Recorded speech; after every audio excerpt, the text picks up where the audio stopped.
السلام عليكم ورحمة الله تعالى وبركاته. اللهم افتح مسامع قلوبنا لذكرك.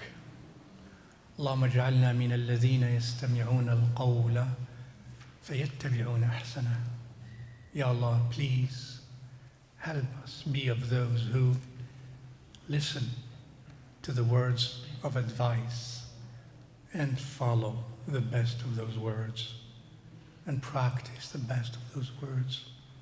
اللهم لا تكلنا إلى أنفسنا طرفة عين. Please, Ya Allah, do not entrust us to our own selves, not even for a moment as brief as the twinkling of the eye. Ya Arhamar Rahimin, Ya Rabbal Alameen. اللهم آت أنفسنا تقواها وزكها أنت خير من زكاها أنت وليها ومولاها. We continue in that wonderful dua of Sayyidina Mawlana Muhammadin Rasulillah sallallahu alayhi wa alihi wa sallam. And we are at the point of the dua where he asks sallallahu alayhi wa sallam and teaches us to ask, وَأَسْأَلُكَ قَلْبًا سَلِيمًا. And I ask of you to give me the gift of a heart that is Salim. This is the ultimate quest, as we have been learning. The ultimate quest is to live and leave this dunya in a heart that is Salim, with a heart that is Salim. And I've shared with you before, right? The wonderful prayer of Sayyidina Mawlana Ibrahim alayhi salatu wassalam ala rasulina salatu wassalam. ولا تخزني يوم يبعثون يوم لا ينفع مال ولا بنون إلا من أتى الله بقلب سليم. The ultimate success, the ultimate freedom and the ultimate happiness, the ultimate freedom from loads and burdens and negative consequences is to live and leave this dunya with a heart that is Salim, and that is the prayer of Sayyiduna Ibrahim min ulil azmi min al-rusul is, Ya Allah, grant me a heart that is Salim. Because only those who come to you with a heart that is Salim are the ultimate success, the ultimate happy ones and successful ones. Now, Rasulullah sallallahu alaihi wasallam in this dua teaches us to ask Allah for a qalb that is Salim, our ultimate desire, our ultimate destination, our ultimate objective to strive for, but we ask it from Allah. Striving is striving. وَأَسْأَلُكَ قَلْبًا سَلِيمًا. A heart that is Salim, and we talked about Salim before, a heart that is safe and sound and pure and purged and cleansed and liberated from all negative attributes and traits that Allah does not approve of, that Allah does not love subhanahu wa ta'ala. هذه هي قلب سليم سليم من الشرك ومن الآفات جميعها بجوده وكرمه سبحانه وتعالى. وأسألك قلبا سليما. I'm striving, but I'm asking it from you. I'm striving because you ordered me to strive, but I do not believe that it is my striving that will necessarily produce the result. It is your merciful love, your loving mercy, your tawfiq, your rahmah, your ni'mah, Ya Mawlai, your minnah, Ya Mawlai, not by me. Yet my efforts are necessary. وَقُلْ اعْمَلُوا فَسَيَرَى اللَّهُ أَعْمَالَكُمْ وَرَسُولُهُ. We have to strive. وَأَن لَيْسَ لِلْإِنسَانِ إِلَّا مَا سَعَى وَأَنَّ سَعْيَهُ سَوْفَ يُرَى ثُمَّ يُجْزَاهُ الْجَزَاءَ الْأَوْفَى. We have to strive. But in striving again, قلوبنا معلقة بفضل ربنا قلوبنا معلقة بمولانا بجوده وكرمه وأن لا شيء يكون إلا بإرادته ما شاء الله كان وما لم يشأ لم يكن. Give me a qalb that is Salim. This is, remember the text began, this is what you should treasure. When the world is treasuring gold and silver, when the world is treasuring money and power that in themselves are not haram, but it will be an obsession, it will be a focus, it will be that which they treasure, it will be life, will be all about nowadays already the world. How do we, for example, evaluate the worth of a country, the worth of a nation, the level of happiness of a nation? How do we evaluate that nowadays? Average income. By? Average income. Average income. By how much? How strong is the economy? That means how much money we have. How much of our abilities we have to buy and produce toys, things. When this becomes the norm, when this becomes the objective, that's treasuring gold and silver. They're not anymore means in our hands, in our dunya, and they're not in our hearts.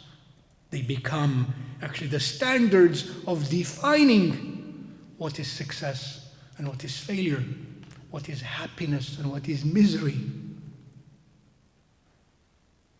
And every day, every hour, everybody is watching, the growth. All the time. And there is nothing in that so far, in the current philosophy of economics. There's nothing about values. There's nothing about character. There's nothing about the human being himself or herself as such.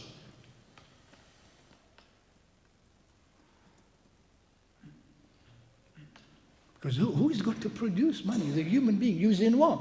Mind and emotions. What about those that are the source of all of that?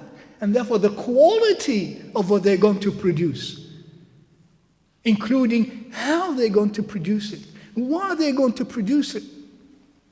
It's all in here and here. And if here and here is bankrupt, is dirty, is filthy, is immoral, is unethical, then the rest follows in the same way. قلبا سليما. This is what you should treasure. That is doomed to failure in this dunya and worst of all in akhirah. And yet it's very difficult for most of us to accept that. Well, this is the way the world is. This is the way everybody is. If I don't compete with them, I'm going to fail, so I was taught. Some others said differently. Some others put it differently. They looked at this pursuit of wealth and power. This is dunya, and dunya is jifa. Jifa, like the stinking corpse of a dead animal. And that's what people are competing for. If you go compete with them, what will happen? He stink too. We also stink. Who will stink? What Imam Shafi'i said is something heavier than that. Rahimahullah ta'ala, Dunya is jifa, and the seekers are, and because when there is jifa, what kind of creatures go to eat from the jifa? Dogs and hyenas and vultures and etc. If you go as a human, i.e. metaphorically here, and dogs and so on, metaphorically. If you go and want to have a part of it, what will happen to you? You have seen, I'm sure, in National Geographic, when there is a dead corpse and different animals come, what do they do to each other? You come, it's competition. They will bite you.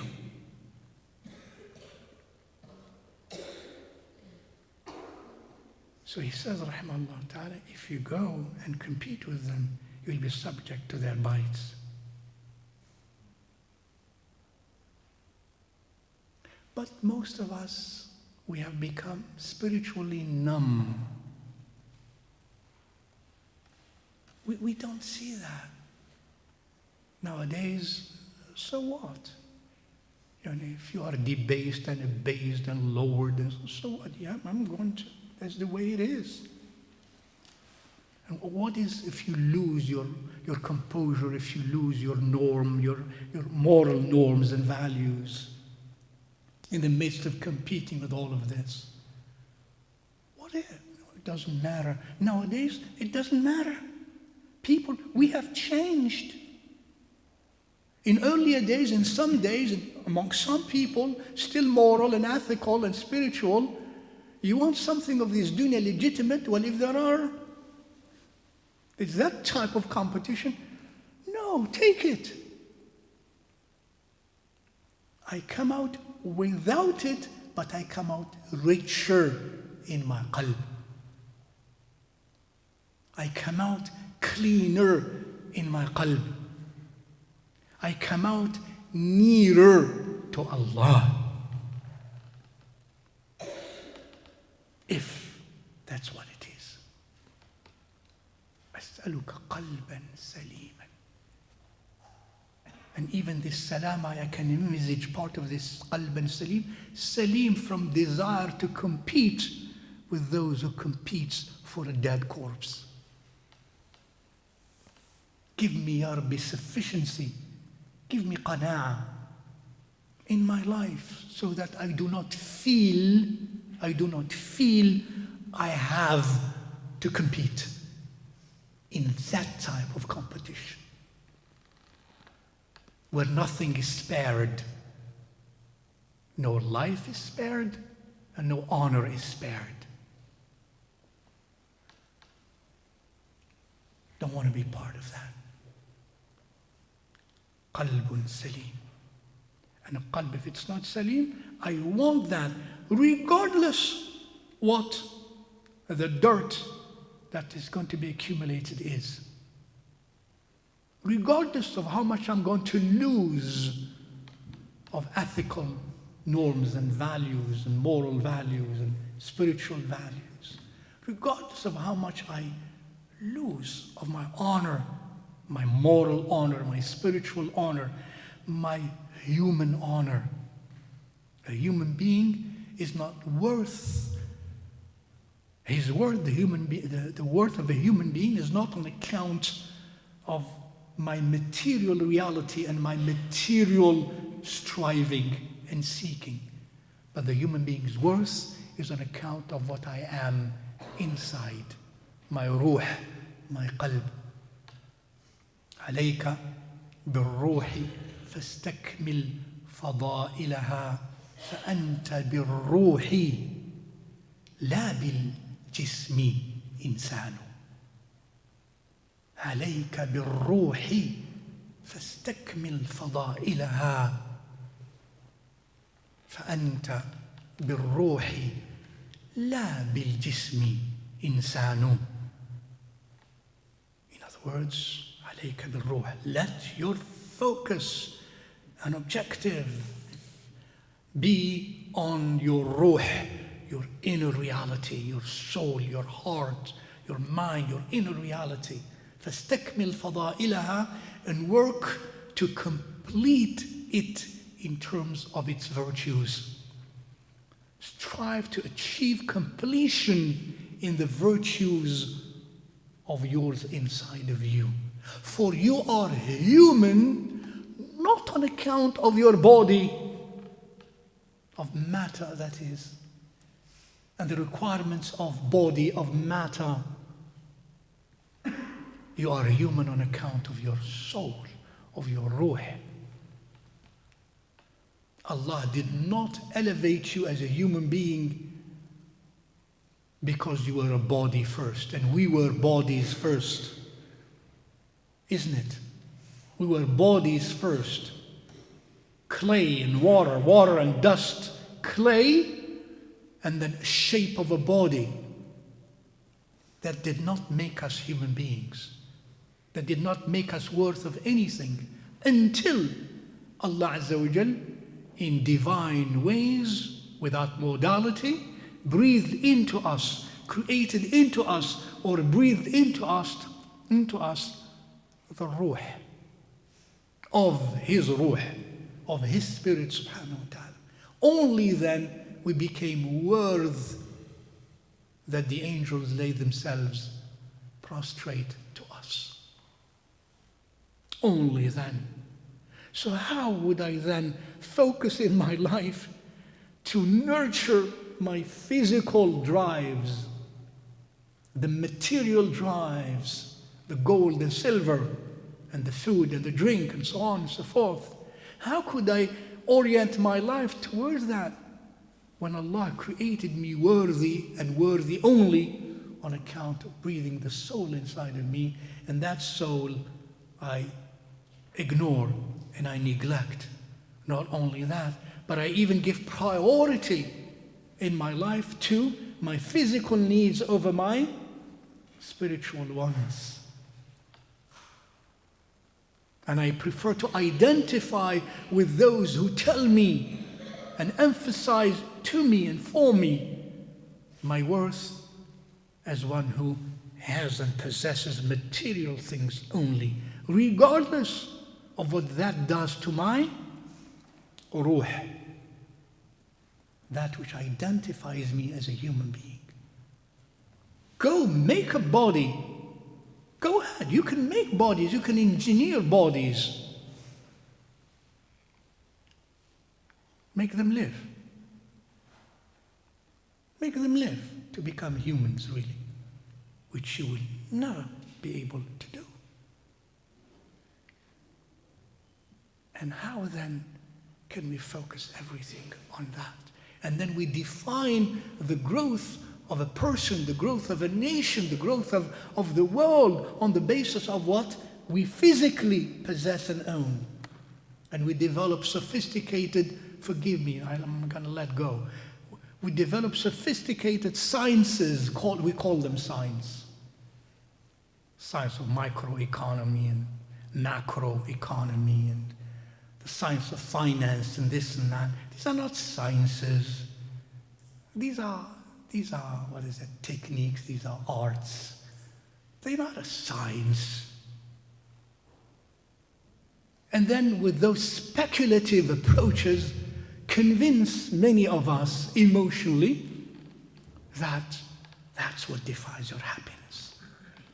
That defines your freedom. The freedom to possess and the freedom to own money, power, and in earlier days even slaves. The freedom to do that. And that defines your happiness. You don't have a lot of wealth, you're not happy. The more wealth you have, oh, that's a successful. Look how successful she is. Look how successful he is. He made billions. And you try to find out about his or her IQ. Forget about IQ. IQ is very relative. His or her, what I call SQ. And it's probably 0.1.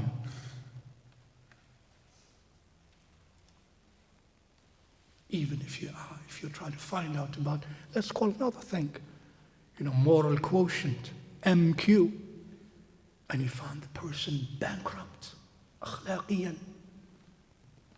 And all of that is a recipe for disaster in our relationship with Allah Azza wa Jal for the hereafter. And this dunya will be filled with that type of life, filled with worries and anxieties and depressions and psychotic behaviors and Ya Latif. That's not the quality of the human being. So أسألك قلبا سليما, قلبا سليما, free, liberated, Salim.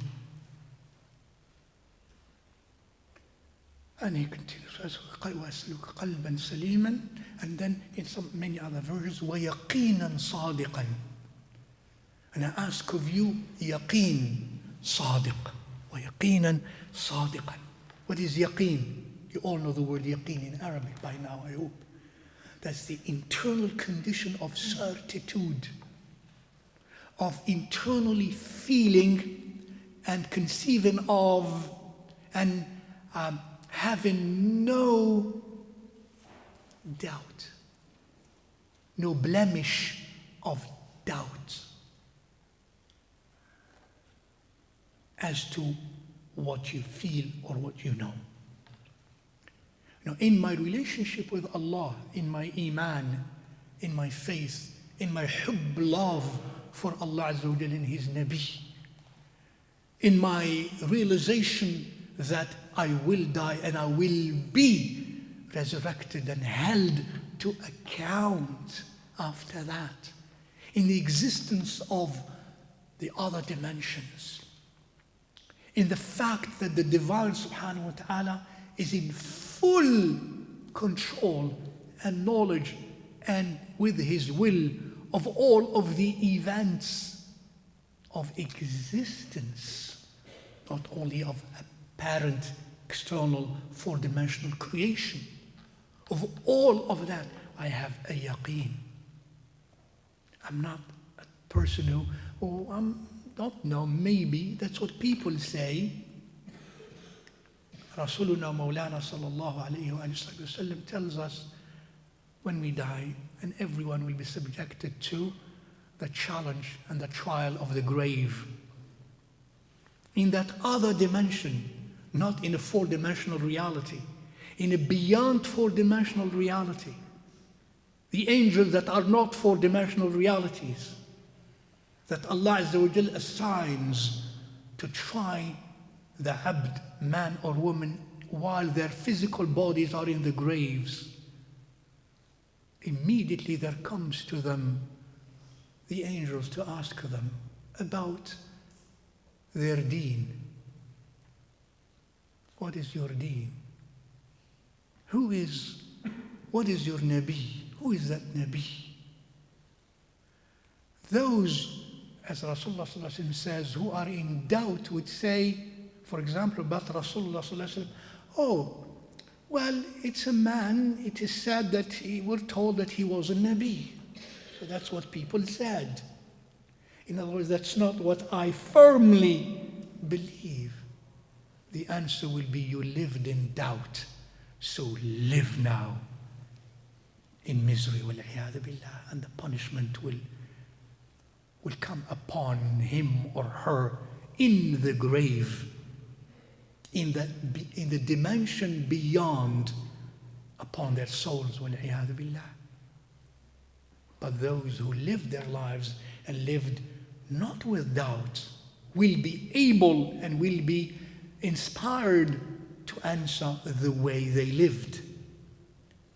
And those, their barzakhi life, their life in the dimension of the qabr will be one that is so expanded, and they feel the breeze from paradise to them in that reality before the resurrection day. We don't want to live in doubt. We don't want to have a faith in doubt. Faith in Allah, faith in Rasulullah sallallahu alaihi wasallam, and faith in our values, in the constant values of our deen. We don't want to have doubt about that. We don't want to live and say, well, people did, so I did. Didn't do, I didn't do. I'm not sure.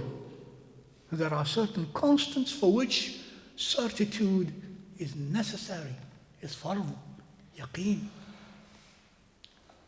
So, though I have to develop it and work for it, I ask Allah for it. وَأَسْأَلُكَ يَقِينًا صَادِقًا. Give me that, Ya Allah, that yaqeen, that internal certitude.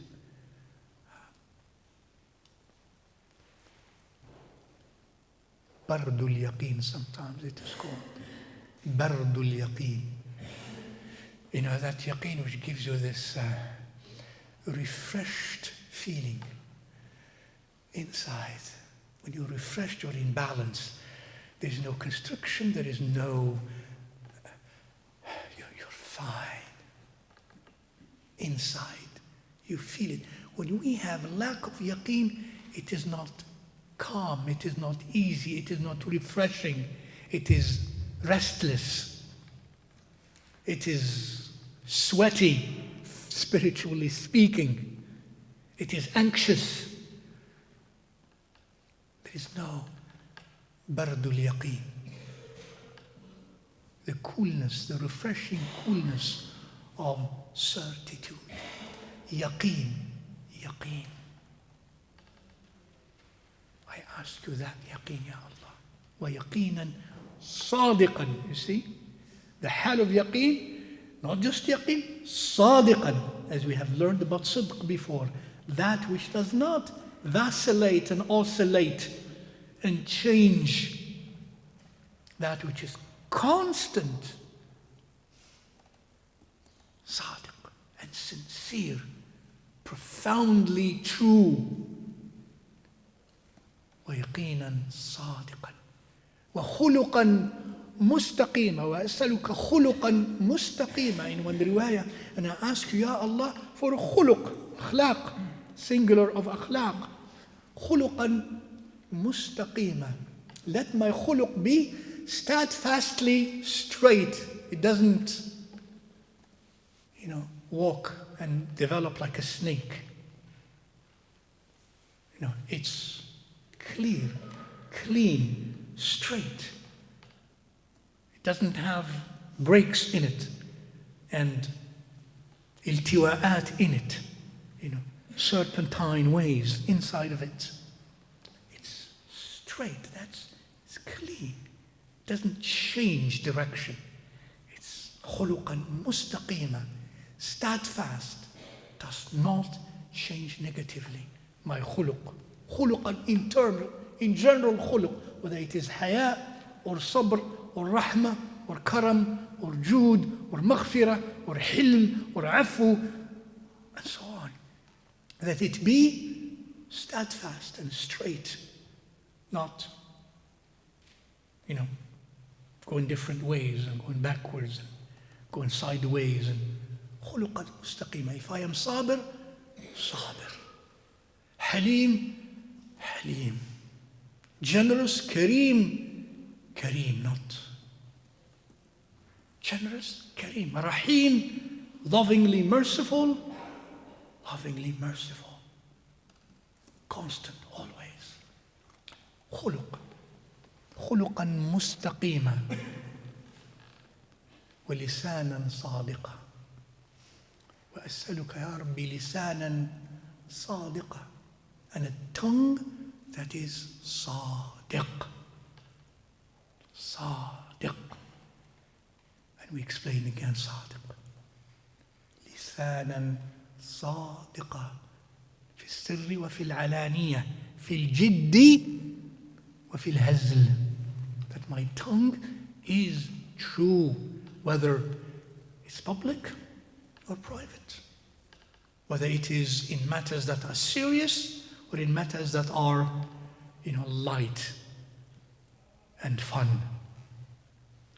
My tongue does not utter except that which is true.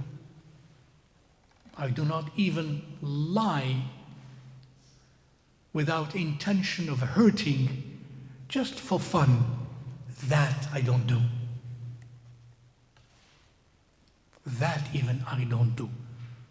Lisanan sadiqa. If I joke, let my jokes be actually real occurrences in life from which we learn a lesson and we happen maybe to laugh in learning that lesson. I don't lie. I don't lie to a child. And a child doesn't lie to an elder simply to keep them quiet. I don't lie to an animal. Yeah, our ancestors didn't value the muridun, the mu'minun, the ulama al-awliya. They don't lie to animals. Whatever the animal is. Many of you or some of you are familiar with the famous story of one of the great imams, scholars, expert scholars of collecting hadith of Rasulullah sallallahu alaihi wasallam, of going to travel to learn directly a hadith from the source of it, instead of hearing it second hand or third hand from one to communicate it. They know that this person lives, let's say, 1,000 miles away, and we know that he said that through means of transmission. Now I want to hear it directly from him. That's much greater of ilm and much greater of a sanad.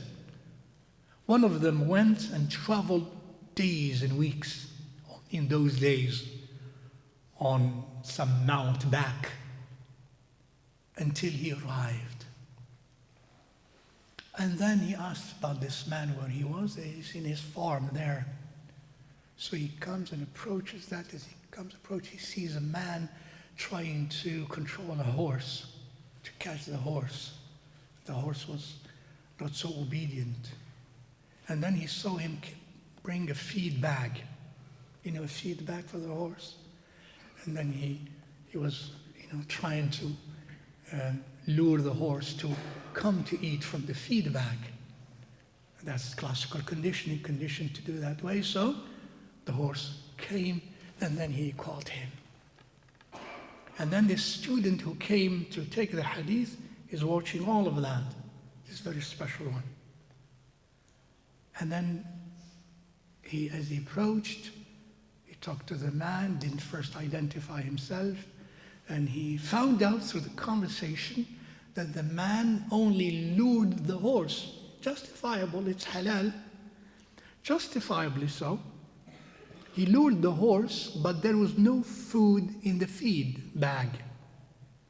There was no feed in the feed bag. There was no grain, nothing. He just lured him, i.e., to him he lied to the horse. That man said, I'm not going to take the hadith from this teacher. He lied to a horse. He has the potential to lie in his words about Rasulullah sallallahu alaihi wasallam.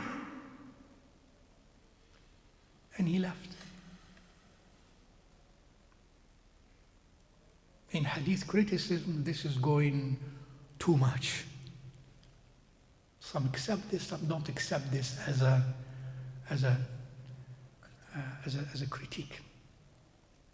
But the beautiful point here is, look to what extent he committed himself to requiring truth. If he required that of another one, that means he required it of himself, not to lie to even an animal.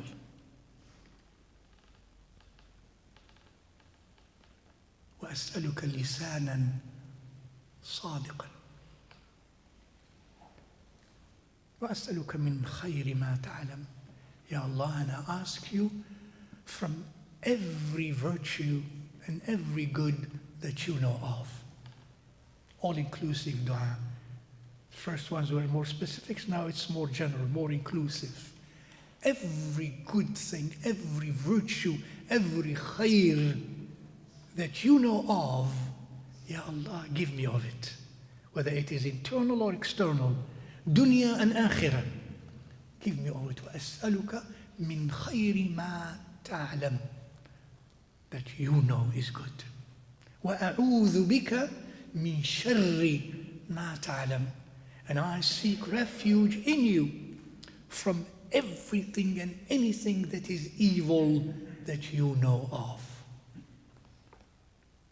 And the evil of everything you know of, keep me away from it, keep me distant from it, protect me from it, protect my heart and my mind and myself and my limbs and my senses and my life and my comportment from all of that. وَأَعُوذُ بِكَ مِنْ شَرِّ مَا تَعْلَمُ إِنَّكَ أَنْتَ عَلَّامُ الْغُيُوبِ. For indeed you and only you are the one who knows the unseen.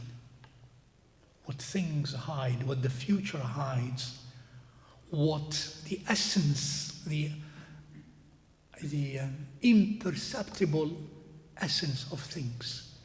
Because I might look at things physically and they are not really what I see inside. Or I might, in my shallow assessment intellectually, I might evaluate something but deeper, which I don't have the ability to access. Deeper, it is ugly, morally or rationally or so. I don't know, you know. We are human beings and we are limited. There are dimensions that are unreachable unless we have developed a certain maturity and by the grace of Allah Azza wa Jal to penetrate. While I'm not there, protect me, Ya Allah, from that which I don't know and that which I don't have the ability to know currently. وَأَعُوذُ بِكَ مِنْ شَرِّ مَا تَعْلَمُ وَأَسْتَغْفِرُكَ لِمَا تَعْلَمُ إِنَّكَ أَنْتَ عَلَّامُ الْغُيُوبِ. And I ask your forgiveness from that which you know. And here I don't have the ease to say it. I ask only astaghfiruka lima ta'lam. I ask you about that which you know. That which you know. I don't say it explicitly. Some ulama say that which is in my heart sometimes, of riyā, of ostentation, of self-admiration, of kibr, of lack of sincerity, of lack of clean intentions. You know that, Ya Allah. You know that before me. I feel shy to utter it. You know what's in me. Astaghfiruka lima ta'lam. I ask your forgiveness from that which you know of me. And what you know of me can be so much, in addition to what I said, can be so much. And I'm not going to enumerate all of that. You know my deficiencies. You know my naqs. So please forgive me all of that and rectify that for me. This beautiful hadith is this hadith that Rasulullah calls the what? The treasure, in a sense. When people are going to treasure gold and silver and define their success and their happiness and their freedom and their history and their worth on the basis of matter, on the basis of gold and silver, on the basis of economic and financial factors, indices and this and that, of how much you do this. This is what you should cherish. This is what you should treasure. Memorize it and practice it. And make it a wird, a regular wird of your adhkar, of your dua, and of your salah. After every salah, I admonish you. I order some of you, an order, not a shari order, but a teacher order of adab. First year that has passed, that's a mandatory for those who are new. I highly, highly recommend it for you. Maybe in 6 months, I highly demand it from you. But currently, I highly recommend it for you, inshallah ta'ala, to memorize it along with the previous dua, the briefer version, and this one, inshallah ta'ala, and ponder the meaning and learn, my dear sisters and brothers, when we implore Allah Azza wa Jalla in dua, that we do that ma huduri qalb. That we strive to do that ma huduri qalb, with striving to have our heart, our internal emotion, our himma, our drive present in it. And therefore reflecting and pondering the meanings of that dua. Please do it that way, inshallah ta'ala. Wallahu latifun bi'ibadihi yarzuqu man yasha'u wa huwa al-qawiyyu al-aziz. اللهم الطف بنا اللهم الطف بنا اللهم الطف بنا. أقول قولي هذا وأستغفر الله العظيم لي ولكم ولسائر المؤمنين. سبحانك اللهم وبحمدك أشهد أن لا إله إلا أنت أستغفرك وأتوب إليك. والسلام عليكم ورحمة الله تعالى وبركاته.